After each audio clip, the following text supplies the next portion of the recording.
2017 সালের Valentine's day 14ই ফেব্রুয়ারি। গোটা দেশ তখন ভালোবাসার উদযাপনে ব্যস্ত। অথচ ঠিক সেই মুহূর্তেই জম্মু কাশ্মীরের বরফ ঢাকা পাহাড়ে সন্ত্রাসবাদীদের সঙ্গে ভয়ঙ্কর গুলির লড়াইয়ে শত্রুপক্ষের একের পর এক বুলেট এসে ঝাঁঝরা করে দিয়েছিল এই সাহসী সিআরপিএফ কমান্ড্যান্টের শরীর। সেদিন নটা বুলেটের আঘাতে মুহূর্তের মধ্যে রক্তে ভিজে গিয়েছিল তার ইউনিফর্ম। এমনকি চিকিৎসকেরাও তার বেঁচে ফেরার আশা প্রায় ছেড়ে দিয়েছিলেন। কিন্তু মৃত্যুও বোধহয় সেদিন চালে ভুল করেছিল।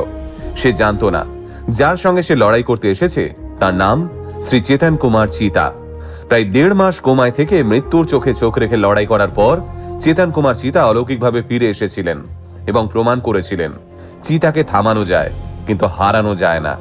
সবাই ভেবেছিল এত বড় ঘটনার পর হয়তো তিনি আর কখনো ডিউটিতে ফিরতে পারবেন না, কিন্তু দেশের প্রতি তার ভালোবাসা ছিল গুলির চেয়েও বেশি শক্তিশালী। আর তাই 2018 সালের মার্চ মাসে তিনি আবারও গায়ে চাপালেন সেই খাকি ইউনিফর্ম। দিল্লির সিআরপিএফ এর সদর দপ্তরে কমান্ড্যান্ট হিসেবে পুনরায় দায়িত্ব গ্রহণ করলেন। সাংবাদিকরা যখন তাকে প্রশ্ন করেছিলেন এত যন্ত্রণা পাওয়ার পরেও কেন ফিরে এলেন আপনি, সেদিন এক চোখে আই প্যাচ আর মুখে অটুট আত্মবিশ্বাসের হাসি নিয়ে শ্রী চেতন কুমার চিতা জানিয়েছিলেন, এই ইউনিফর্মটা আমার গায়ের দ্বিতীয় চামড়া, এটা ছেড়ে আমি থাকবো কি করে। রাজস্থানের কোটায় জন্ম চেতন কুমারের। ছোটবেলা থেকেই চেতন কুমার একজন ফিটনেস প্রিয় এবং দৃঢ়চেতা ব্যক্তি হিসেবে পরিচিত।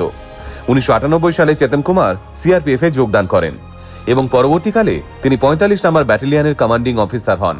2017 সালের 14ই ফেব্রুয়ারি জম্মু কাশ্মীরের বান্দিপোরা জেলার হাজিন এলাকায় সন্ত্রাসবাদীদের বিরুদ্ধে অভিযান চালানোর সময় তাঁর নেতৃত্বে গুলি বিনিময় শুরু হয়।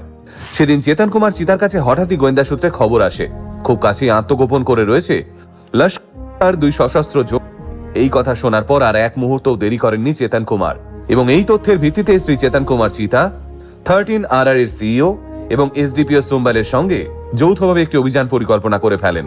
চারদিকে তখন ঝড় আসার আগে নিস্তব্ধতা, আর সেই নিস্তব্ধতার বুক চিরেই শুরু হয়ে যায় এলো পাথাড়ি গুলি বর্ষণ। মুহূর্তের মধ্যে যেন গোটা এলাকা তখন পরিণত হয় রণক্ষেত্রে। সেদিন চেতন কুমার কিন্তু বাকি জওয়ানদের শত্রুপক্ষের সামনে ঠেলে দেননি, বরং তিনি নিজেই শত্রুপক্ষের সামনে দাঁড়িয়ে তাদের মুখোমুখি হন। আর ঠিক তখনই একের পর এক বুলেট এসে বিদ্ধ করতে শুরু করে তার শরীর।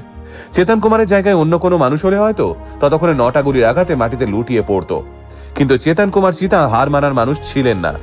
শরীরের প্রতিটা ক্ষত তখন অসহ্য যন্ত্রণায় জ্বলছে, তবুও তাঁর হাতে ট্রিগার থামেনি। গুলিবিদ্ধ অবস্থাতে তিনি পাল্টা গুলি চালাতে শুরু করেন। সেদিন মৃত্যুকে চোখের সামনে দাঁড়িয়ে থাকতে দেখেও তিনি পিছিয়ে যাননি, কারণ তিনি জানতেন তিনি ভারতের সৈনিক। এরপর অবশ্য চেতন কুমারকে প্রথমে শ্রীনগরের সামরিক হাসপাতালে নিয়ে যাওয়া হয়। তারপর সেখান থেকে তাকে দিল্লির এইমসে ট্রমা সেন্টারে স্থানান্তর করা হয়। সেখানেই 1.5 মাস কোমায় ছিলেন চেতন কুমার। এমনকি চিকিৎসকেরাও চেতন কুমারের বাড়ির লোককে জানিয়ে দিয়েছিলেন আশা ছেড়ে দিতে, কিন্তু সবাইকে অবাক করে দিয়ে জীবন যুদ্ধে জয়ী হয়েছিলেন এই বীর যোদ্ধা। একাধিক সার্জারির যন্ত্রণাকে উপেক্ষা করে নিজের ডান চোখকে হারিয়ে 2017 সালের এপ্রিলে অবশেষে হাসপাতাল থেকে ছাড়া পান চেতন কুমার।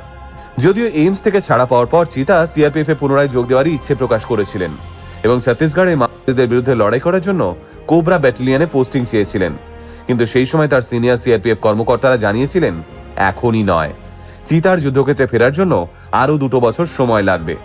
আর এই অসাধারণ সাহসিকতার জন্য ভারতের কীর্তি চক্রে সম্মানিত হয়েছিলেন তিনি।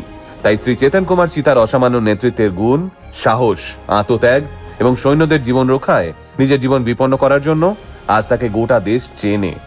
আমাদেরও পুরো টিম তাকে স্যালিউট জানায়। জয় হিন্দ, বন্দে মাতরম।